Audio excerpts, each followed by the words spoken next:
Beautiful little chicken. Are you talking to your daughter? I am, yeah, sorry. She just stopped in for a visit. I was actually talking to you. Just put the cam on your baby. That's all we want to see. Yeah. I know you guys all come here just to see baby stuff. Vampire Coast. Why? I need to update the faction banners. Oh no. What's the red faction? Tomb King? Or Dwarfs? Hurry. Oh my goodness. Are we seeing a Dowie battle for this semi? Yeah, Talak showing his flexibility and knowledge of all factions, and oh man. Oh fuck. Alright. Do you want Dowie or Vampire Coast? I definitely want Dowie. Yeah, that's what I thought. I definitely want to go over the Dowie. Alright, And so what a Dowie army it is indeed. Let's start with the infantry, as always. yeah. It looks like it's a lot of chaff. I'm just gonna say that. It is. Well. So these miners keep going all over the place. You see the Dowie army now? Yeah, I'm looking at it. It's hilarious. It's beautiful. Yeah, and yeah, so it looks like we have just 3 miners. As well, we have a mix of dwarf warriors and longbeards across the front line. Mm-hmm. Like we have, looks like 5 dwarf warriors and 2 longbeards. I think it's just a single longbeard. But anyway, let's get to Range. the real meat and potatoes of this army. The range component. And oh my goodness, so many range units. It looks like there are 5 quarrelers, 5 rangers, and 1 ranger with great weapon, being the Arawar, Althar's Rangers. Althar's Raiders, that is. And yeah, my goodness, it doesn't look like there's a cannon. Yep, no artillery. And then for the leadership is a single rune lord, just with the rune of Wrath and Ruin. Wow. Now let's count up these. Yeah, it looks like 11. A lot of range. And, well, I guess I'll take a look at this Vampire Coast army, which is, what? We also have a single Bugman Ranger, by the looks of it. Oh. There you go. Damn. Yep, just so he goes within limits. So, yeah. Well, I mean, for the Vampire Coast, we're going to see some Vanguard action here with the Saratosa Free Company Militia. Now, yeah, so Saratosa Militia, Saratosa Free Company. I'm guessing the difference is ranged versus melee variants. Yeah, it looks like, what is that, 4 of each?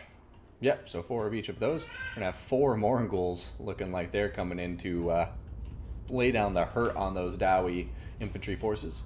In the front line here, we're going to see 5 units of zombie deckhand mob, 2 units of zombie pirate gunnery mob with handguns. He is then going to have a vampire fleet captain pistols of vampire. The lower vampires, he's going to have the black Periept, which I've not actually seen before, but increased power reserves and recharge rate, invocation and heck, drowned dead, as well as the curse of undeath. I like that little swing with the sword she keeps doing. Now, that is it. So, good luck, have fun. Ready to both players, and wow, this is gonna be interesting, dude. This is I worry. So I misspoke. There are 12 crossbows and 1 Althar's Ranger, so 13 range units in total for the Dowie. This has been absurd. Yeah, I counted. It's all fine. There are 2 Bugmans, 5 Rangers, 5 Quarrelers, all within limits, and this should be pretty amazing. I love these armies. I love the idea behind them, and yeah, can't wait until this gets going here. It's gonna be beautiful.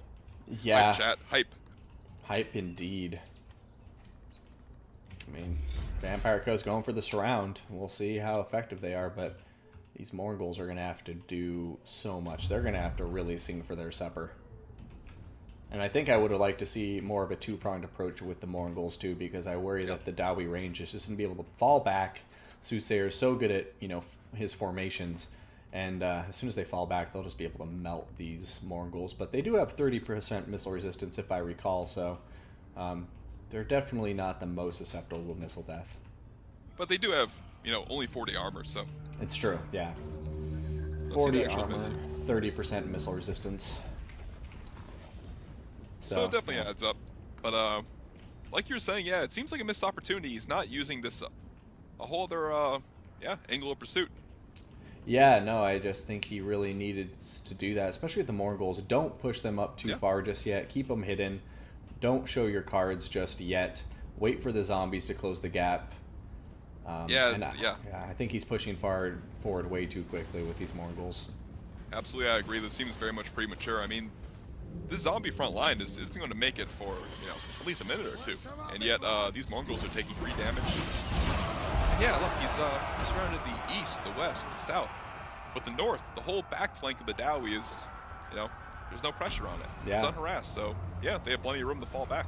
Master Rune of Wrath and Rune, as well as the Marked by Ulthar going down on one of the Mongols. And look at the damage these guys are taking. They haven't lost any models yet, but they need to get out of there. I really don't like seeing these Mongols committed so early into the combat when there is so much range right in front of them. Like, I saw this happen the Skaven versus Vampire Coast battle last week's tournament, where they just got shot up by warp lightning cannons because they all went on the same side. So yeah, look, one Mongol is it's crumbling. It has an invocation of the heck popped in it, but I don't think it's going to save it. It's going to be a waste of the heck, and it's going to be a dead Mongol. Yeah. And, looks like it's only seconds away from just disintegrating.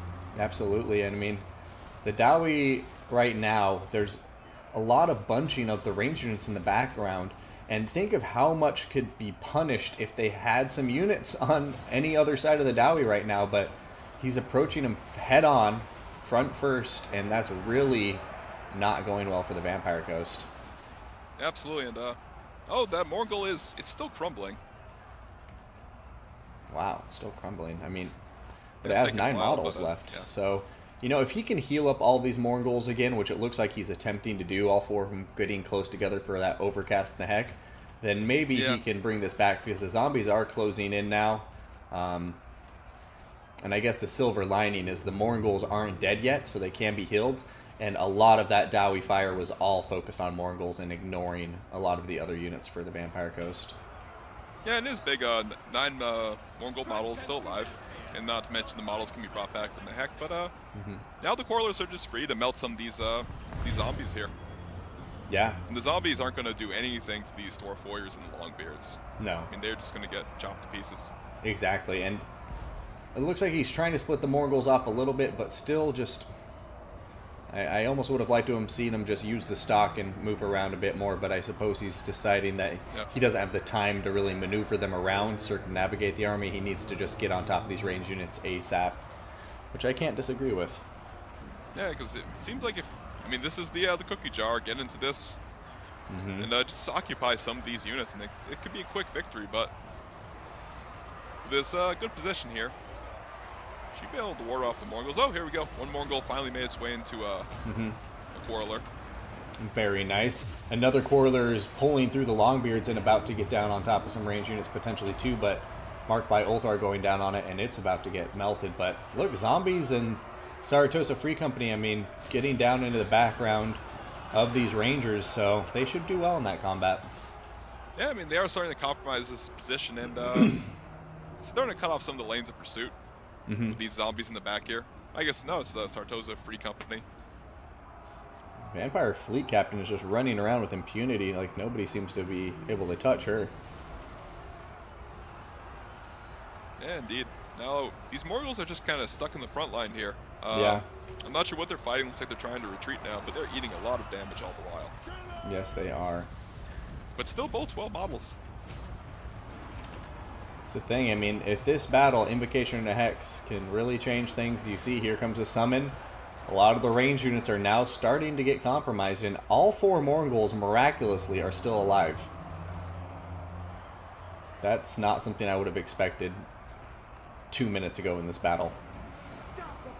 Indeed, and there's some dwarfs out in the periphery, not really doing anything that need to be refocused back to the center. And there we go. There's one going back to try and clean up the center, which has just become a mess. And the Vampire Coast got right into the cookie jar, and they're really putting hurting on these range units. And they still have their Mongols alive. Yeah, no, the Mongols are still alive. And I mean, where are the Slayers is what I want to know. Were there Slayers here, or? No, who needs Slayers? Just bring more crossbows, it seems. But You know, I don't know. It seems like they're really putting a dent in the dwarfs. Though I wonder, you know, will they be able to sustain this, or will they just get kind of ground down and withered by all this crossbow fire? I mean, it's a tough call, but I mean, a lot of the range just compromised at the moment. Of course, the thing is, it's occupied, but not all of it's dying because some of it's just zombies on it, and they don't even care about the zombie chaff. It's a good point. I mean, balance of power is dead even right now. But I'm probably favoring the Dowie at this point, as I imagine. Oh wow, it's starting to shift though after that invocation of Nahek. See that? Damn. Yeah. That was a big Nahek. Yeah, it was, and the Morghuls are still alive. Yeah. Like all 4 of them. That's really going to be what loses this for the Dowie, is if those Morghuls stay alive. And they all have pretty high models as well. 9, 12, 11. And that's really, to me, why you just need the Slayers or something to contend, because the Morghuls, as soon as they got in the cookie jar, there was absolutely nothing left to deal with them. Yeah, perhaps a couple of the Bugmans cut for a Dragonback Slayer, maybe, because the Dragonbacks could have slowed the Morghuls and allowed for more fire coming in. Because, the Dwarves are just running for their lives now. And since the Sartosa Free Company is faster than them, they can't get to safe ground. And boom, Crusader with a beautiful play, grouping up and healing his Morghuls, and he drove that to victory. He really did. I mean, and look at Soothsayer's army. How many Dowie are we looking at here? Yeah, it's just a massive army, but yeah. So 23 models in his army. 23 units. And a lot of good kills on him, but once he got in the cookie jar, just like you said, Romulan, it was game over. Those Morghuls were just not going away after that. And looks like both of us were dead wrong. Crusader knew what he was doing. Dove those Morghuls in, pulled them out, and somehow kept them alive the entire battle. Yeah, it might have been a bit fortunate too, because they just didn't. One of them just didn't crumble out. Yeah, that was a big initial loss, a loss of ammo, loss of resources and time. And these Pirates of Sartosa can really give Dowie some tough. Oh yeah, some troubles. Yeah, that was. Oof. Wonder how Soothsayer is feeling after that. I think he was feeling really confident, really strong, and you noticed the bunching of his units in the back line, and we were even talking about it in the game, because it's like, why aren't you surrounding? Why aren't you getting on top of these ranged units? But in the end, it still bit Soothsayer in the ass, because he needed to keep those range units spread out, because once they started getting chased by Free Company, it was just game over. They're not going to outrun him. Yeah, and it was a nice play with those Free Company by Crusader. He managed to get one of them around and attack from the rear and cut off that retreat lane from the Dwarfs, and it was just devastating from there. Oh yeah. Because with that lane cut off, those Morghuls got right into the cookie jar. Mm-hmm. It was nowhere to go, and it's a dead dwarf. Dead dwarfs indeed, and I mean, that was a great game to Crusader though. So Soothsayer though going to play Dark Elves, ban Wood Elves, and Bretonnia. Sorry, Futurama jokes. It's a quality show. It's awesome. It's quality. If you guys like animated sci-fi shows, then you better give your due deference to Futurama. Oberlop, thank you for the follow. Like, if you like Rick and Morty, then you better respect Futurama, because no Rick and Morty without Futurama. But I digress. We're in the battle. High Elves or Vampire Counts, my friend. I mean, Dark Elves or Vampire Counts. I'm on the vampire side, so. All right. Oh, you just want it because there's 2 Vargulfs. I see where you're at. But anyways, go ahead. Take it away. I want my bad doggos. So we have 5 zombies. As we'll start with the infantry corps, as always. We have 5 zombies. We have... interesting. There is 1 Graveguard with great weapons. 1 Graveguard of the standard variant. And we have, looks like, 3 Skeleton Warriors. Now, for the Cav, we have a single Blood Knight. Also, we have 2 Fellbats in the air. Now, for the monsters and leadership, we have 2 of the Bat Doggos, the Vargulfs, beautiful units that they are. We have 1 Corpse Cart of Balefire. Now, we have 2 White Kings on foot. I've seen these becoming more and more popular, the White Kings on foot. Yeah, especially with their breath attack. If they have them on. Oh no, these two don't. Never mind. Just naked. They're cheap. They have anti-infantry on foot. So yeah, they should be able to really support this cheap chaff here. Now for the Lord, we have a Neckarch Vampire Lord. I believe this is Crusader's go-to for the vampires. He has Dark Protection, low buff, Arcane Conduit, Raised Dead, Nahek, Purple Sun, Spirit Leech, Wild Heart, Life Leeching, and that's it. And of course the Curse of Undeath. And yeah, quite an interesting army we have here. It's spread out very wide. Skeletons way out on the flanks. Be interesting how this army deals with what the Dark Elves have brought. And what have they brought for us, my son? Well, the Dark Elves have gone with a very small build, very reminiscent of Rixen versus Archon the Black battles, if we can recall from tournaments long past. But it's going to have 3 units of Blackguard and Aggron, 2 Dread Spears.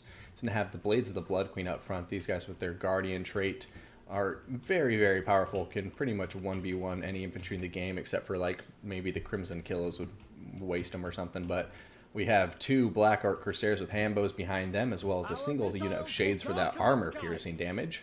Now, aside from that, we're going to have 2 heroes in our hero squad, 2 K-Knight Assassins.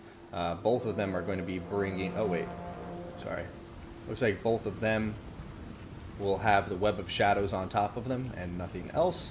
And then for Marathi is our leader here.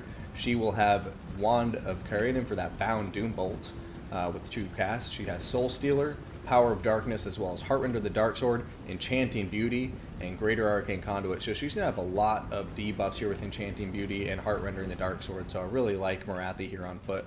Very powerful choice against vampire counts, as we've seen in tournaments before. But looks like they're both trying to take the hill. Vargulfs are going to get there first and be like, nah, we should probably not, like, chill in here. Or no, there they go, getting a charge on top of the Blades of the Blood Queen really quick. But they're going to pull out before take too much damage, I'd hope. But oh, like Purple Sun. Oh, there we go. Looks like Tlax is going to respond to it. The Shades! They just took massive damage. Oh my goodness, my look at that. God. That's a good 80% damage right there. Those Shades are... Blades of the Blood Queen narrowly missing that. Man. Wow. Worth it? That's serious damage on the skirmish potential of the Dark Elves, but still they have a good position here. They've got on top of the hill. They're forming up ranks. And besides that Purple Sun, there's not much to deal with this elite infantry. I mean, there are the Vargulfs, but we've seen Vargulfs get poked down by K-Knight Assassins and Black Arc Corsairs before, so... Definitely have, but I mean, Crusader's doing a very good job dodging it, and right now Fellbats are coming in to chase off the Shades. Very good opportunity seized by Crusader there, taking care of those Shades from Soothsayer. Yeah, indeed. But Blades of the Blood Queen making quick work. These zombies are already going to be dead. And, you know, I would like to see the vampire counts time that very well in terms of getting the infantry there at the same time, but Neckarch Ward taking quite a lot of damage. Yeah, I think it would have been better to pull back these zombies if they could, and I mean, obviously they're not going to be able to contest this position on the hill since all their infantry is so slow. Yeah, hold the zombies back and allow, you know, them to work in unison with the skeletons, with the Graveguard, but yeah. I mean, I think the main thing he's going to have to watch out here is going to be those Purple Suns, but the thing is, the Neckarch Vampire Lord, every time he casts a Purple Sun, it ain't cheap, and that's going to be healing he's losing in the late game, so curious to see what happens. Look, oh man. Vampire Lord half health already. Like, he's making them waste some ammo, but he's definitely taking a lot of damage in return. Yeah, looks like, Tlax is being smart. I'm not sure if he has Fire at Will on or not. Looks like he's turned up, and what is that, Soul Stealer? Yep, Soul Stealer going down. Oh, wow.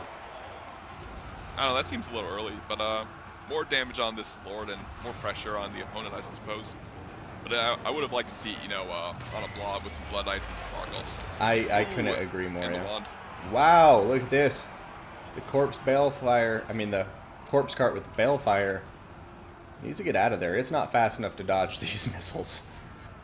Indeed, and well, the K-Knights Assassins look like they are a bit compromised. Are these Blood Knights? Oh, never mind. Looks like these Blood Knights are just going to charge into Brace Spears. Yeah, it does indeed. And Marathi's going to go in there to help out those spears, and she'll be able to kill some models, I imagine. But look, Necrorack Vampire Lord keeps coming back. I mean, I guess it's a good way to draw that fire out because he's trying to keep the Vargulfs healthy, it looks like. Fire Joha, thank you for the follow. But yeah, I'm guessing he's just trying to bait out fire so the Vargulfs don't take it. Is that what you think is going on here? Or, I mean, just can't seem to make sense of it. Yeah, I think it's a combination. I think he's trying to get in close, drop a summon. Talax is being very, you know, smart. Oh yeah, that's keeping a good him at point. bay with all these archers, so he can't get in, he can't drop a summon, he can't compromise the Black Arcs, because that's what he wants to do. He wants to compromise his Black Arcs and then run the Vargulfs in and just cause a ruckus. Yep. But with these Black Arcs, you know, able to shoot, yeah, these Vargulfs are just kept at a distance, and I mean, this is huge. As every moment these Vargulfs aren't attacking, you know, vampire units are dying because they have no support. Yes. And as the chaff dies, the big units won't have enough. You know, they won't be able to get the work done in the late game. No, you're absolutely right. And I mean, the Corpse Cart Balefire. Wait a minute. Because it doesn't heal, right? Yeah, it gives the buff to melee defense and attack. Tohu Gonzero, thank you so much for the follow, my friend. Yeah, which is odd that you see. Yeah, I usually see the Unholy Lodestone, right? But here comes the White Kings trying to chase down Marathi, but just a bit too slow. Yeah, just a bit too slow, especially, you know, Blaze the Blood Queen and everybody over here. Now these Vargulfs are going for it. They're tired of this. The bats have been gone right in for essentially a suicide mission. Yeah. Just to be a sacrificial lamb so these Vargulfs can get some work done. But yeah, they're doing pretty well. Look at that. Vargulfs haven't taken much damage. Yeah, K-Knight Assassins you really want that Soul Stealer. Are crushing the White King, though. Assassin Trophy, and one of the White Kings is below half health.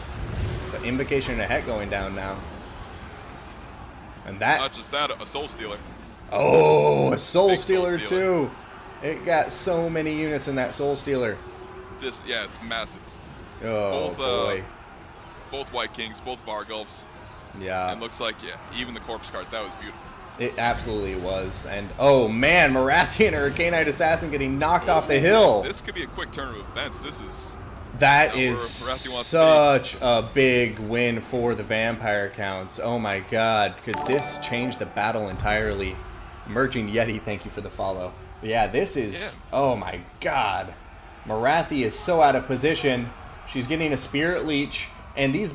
Oh, my God. Look at her. She's just getting manhandled, Vargulf handled, whatever it is, bat handled. Yeah, this could change everything. Now looks like these units are on a mission here, the Black Arcs and the Black Guard. But, yes, they are. Marathi is in a bad way. I mean, she could rout at any moment here. You're absolutely right. A rout at any moment. She needs to get the Blades of the Blood Queen in here to protect her. There goes Terror. If she can get a Spirit Leech, then that's the only way she'll be saved. But she has 1 health point left. She's dead. Wow. Marathi is dead, and that could... Oh, wow. It's still in favor of the Dark Elves, but... Yeah. But, yeah, Blood Knights, Vargulf's still alive. Though they do still have leadership. We saw a game like this earlier, where the stalwart elite Elf Infantry was able to hold off the chaff and the mobility. But oh, no. The K-Knight Assassins are now getting singled out. That was such... a devastating charge that knocked her off of the hill and could spell defeat for the rest of this army. I mean, he still has some healthy Blackguard and Acheron, Blades of the Blood Queen, but the mobility's completely out of his hands now, and he has no ranged.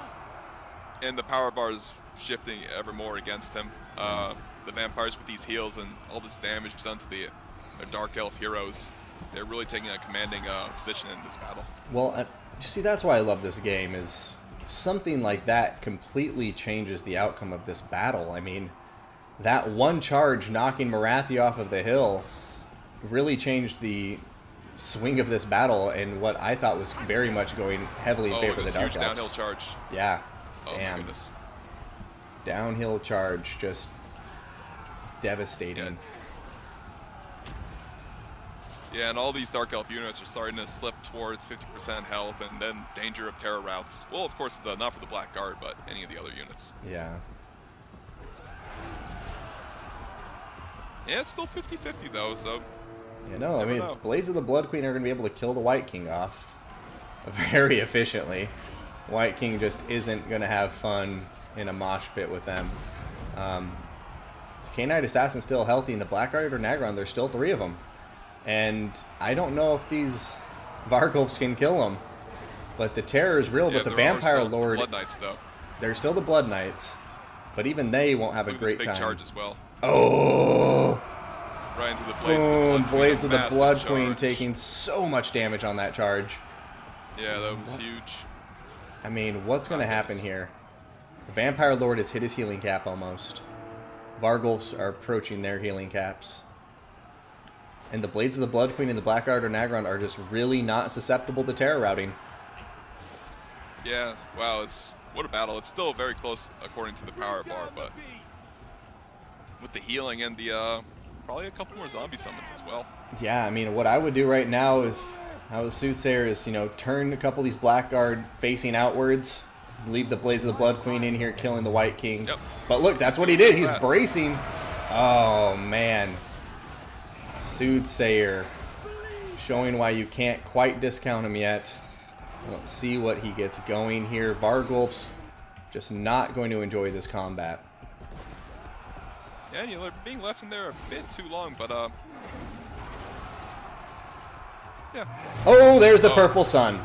And that will be the GG. I think he's going to try to finish this off with a Purple Sun. What a beautiful play. Yeah, that's the chain route's about to hit, and yeah, wow, beautiful game. Ended by Purple Sun. That's an epic way to go, and yeah, GG's to both. It was quite an ebb and flow, and then yeah, like you said, it was just that one beautiful charge, or a lucky charge even. Yeah, I mean that's a thing. It's I can't remember who said it, but it was always in the Rome loading screens. It's a foolish general who doesn't place value on luck, or doesn't, you know, save room for luck in a battle, and that's what it was. That was a really lucky charge. I'm sure there was part of Crusader that knew he was going for that, because I mean, if you get that huge charge animation on top of a hill, that model will fly a really long way because he's going off of a hill. And, you know, that was just really what turned the battle. And those Purple Suns, the first one took out the Shades, and the second one sealed the fate of the rest of the infantry. So, absolutely excellent gameplay from both players. But Crusader going to defeat Tloxlan Soothsayer 2-0. Yeah, Tloxlan Soothsayer, the current ever chosen. And, yeah. Always a top player, if not considered one of the best, or the best. And wow, that charge, man, that charge. Because prior, I'd say that was all Dark Elves. You know? Yeah, no, that was so close. God damn it! Why haven't I been saving these battles?